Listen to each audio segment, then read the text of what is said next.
The chill factory. He never wanted the job. Rent was the reason, always had been, and a night shift in a ramshackle security hut at an abandoned factory paid better than odd jobs and better than nothing. He told himself the same practical things everyone tells themselves about things they endure. It was temporary, it was a paycheck, it beat being unemployed. He learned the hut's rhythms, stale coffee, grainy old monitors, long hours of not much at all. The factory had been closed for more than a decade. Windows were blown out, machines stripped and rusty. Nobody went inside. Nobody should have.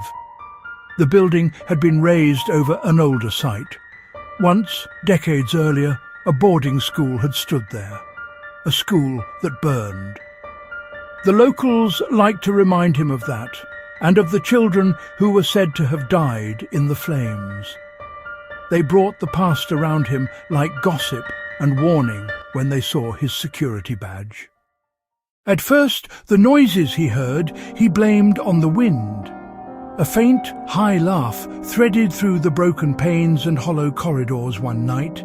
He swore at static and muted his radio so he could listen. The sound sharpened, an unmistakable ring of children laughing.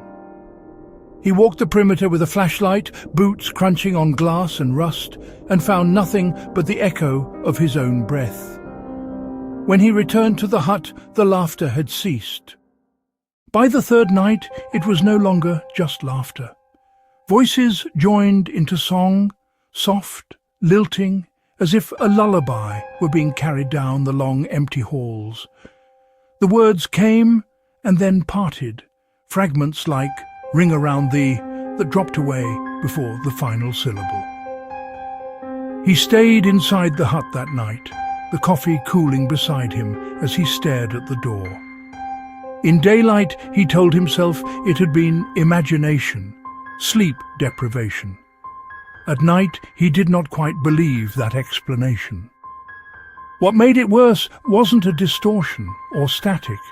What frightened him was how ordinary it sounded. Bright, content children's voices, perfectly normal in a place abandoned for years.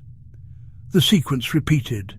Laughter, rhyme, a loop, sometimes like a stuck record, sometimes a line left unfinished, as if the singers had been interrupted.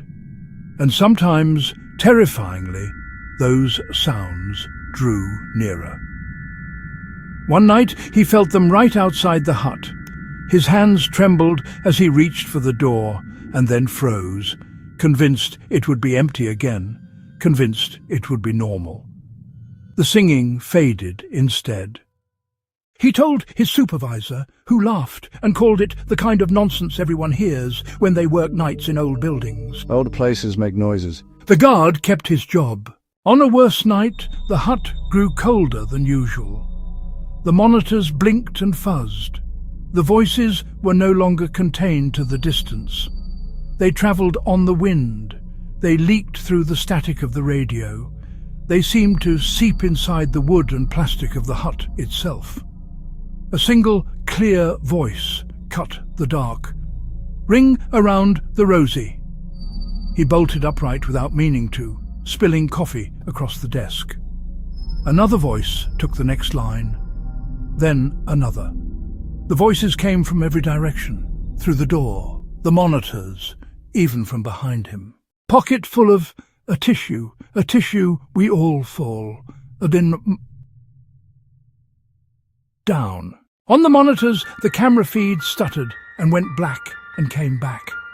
Hallways, stairwells, rooms with peeled paint flashed across the screens between static bursts.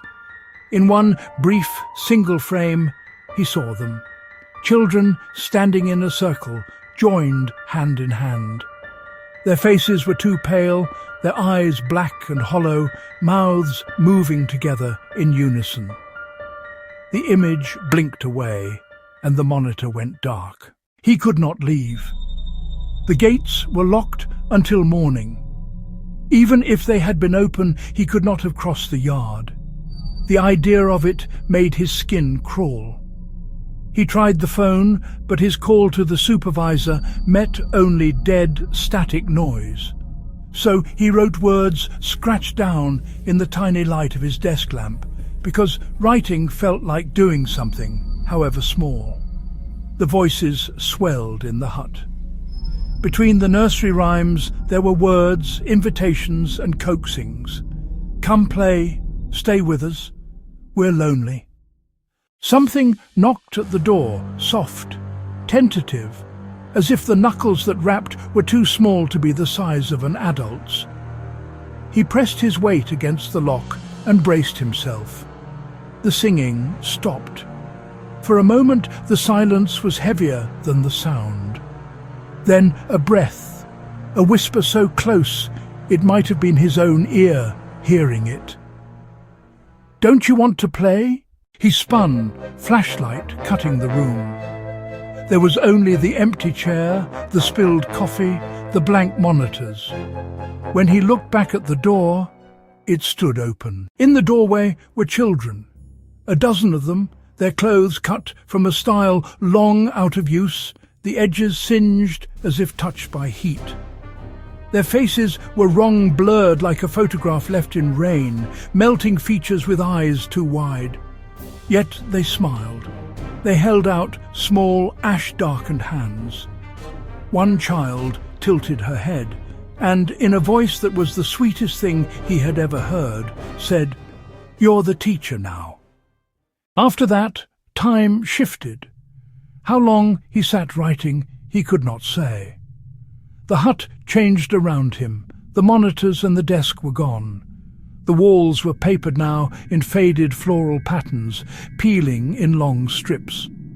Beyond the open door, he could hear the slow, familiar toll of a bell, an old school bell calling children to class. The children waited. He felt with a cold clarity that had nothing to do with daylight, that he had no longer any choice. Later, whatever they did to him became a story that other people told as rumour and legend. That in truth the factory did not want guards, it wanted teachers.